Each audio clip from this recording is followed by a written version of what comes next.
Nakatry na ba mong chill-chill na kauban ninyo inyong mga asawa? Aw, mura magdili inom ng mahitabuan ni mura magpanihapon. Daghan pang kaon kasi sa imnon nun. Magdala-dala pa jug muskit.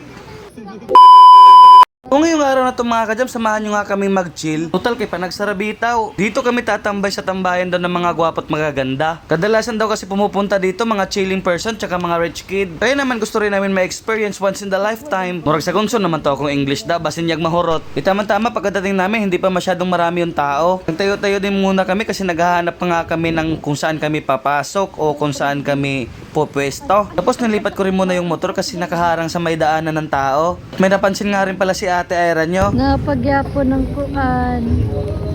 Dominium. Nung pagkasabi nga ni Ate Ira nyo na nandyan pa yung condominium, pumasok na kami.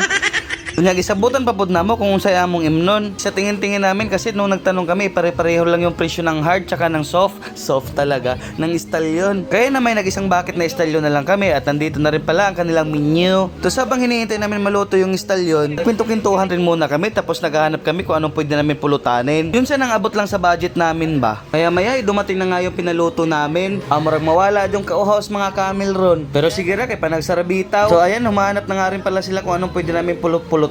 At yun na nga pinag-usapan na nga nila, cropik nga daw.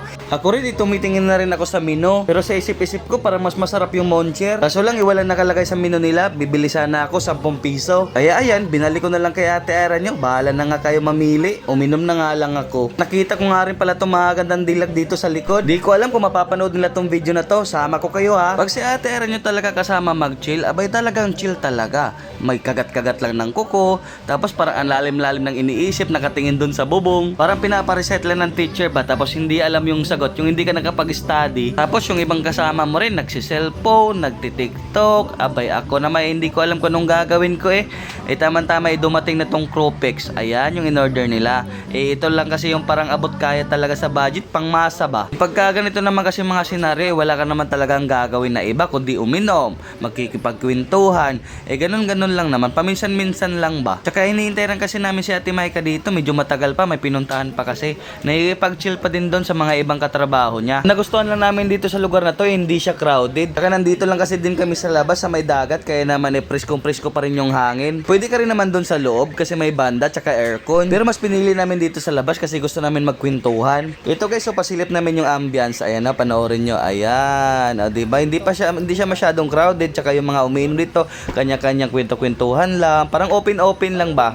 Kumusta, ganun, ayan, diba? Yung sa may gilid doon, idagat na po yun. At syempre, hindi naman pwede na hindi sumabay si Ate Ira nyo. Pampaganda lang daw ng daloy ng dugo. Pero pag siya naman yung uminom, talaga mas marami pa yung yellow kaysa sa Red Horse. Okay, shots. Ginawa lang na 8 o'clock Kulang na lang tinapay. Okay lang din dito, uminom kasi kahit walang hangin sa labas, mayroon naman silang electric fan. Wall fan ba? Si Ate Ira nyo kasi hindi talaga to sanay mag-electric fan kahit sa bahay. Tapos nakita ko rin tong tropa kong miniro. Sabi ko kay Ate Ira nyo, lumipat ka na lang kasi may naka-electric fan kasi sa may ulo niya. Ayaw niya.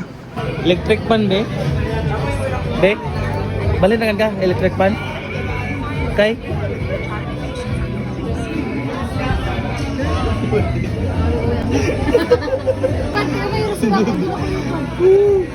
Banto na ka di mo balik electric fan.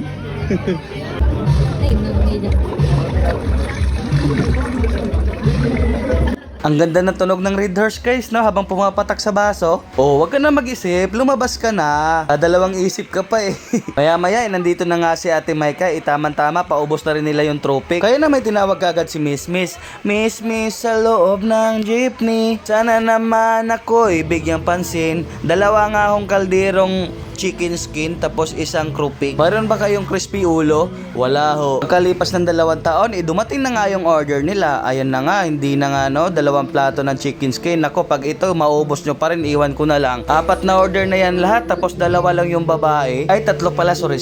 Kasama pala dun sa babae si Ara. Pag kami naman umiinom, isang shot, isang pulutan din. Si Ate Ira nyo, walang shot, isang plato. Walang ano to, napaka-unfair na ng mundo. Kaya gusto nyo pa mag-order ng kanin, 2 platter. Pero bitaw guys, mas okihan ako sa ingani guys na food trip, trip sa imo asawa kaysa kadyon sa alcoholic. Is mas okay na yung Pa-shot-shot lang ba paunti-unti, pero hindi talaga yung ganong lasinggira, parang pangit na rin naman yung ganon. Pero kung may mga tropa kayong malakas uminom, ayos lang, yun sa inyo naman yun eh. Kasi nakakatulong din naman to pag gusto mo magpahinga saglit. Kasi may iba't ibang trip naman tayo sa buhay kung paano natin dalhin yung sarili natin. Pero pagkadating naman sa asawa ko, mas okay na ako sa ganito. Yung tamang shot-shot lang siya ba, yung hindi talaga bumababad sa baso, tapos mas iniisip niya talaga mag-food trip. Vertitude ni Ara guys, basin makalimtan.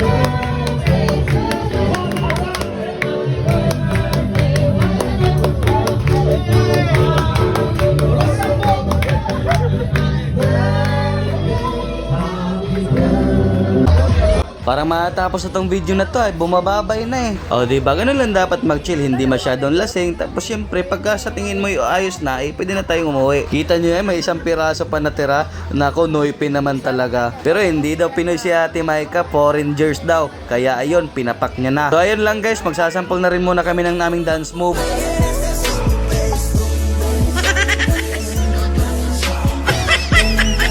Bye bye and I love you. Mwah mwah chup chup.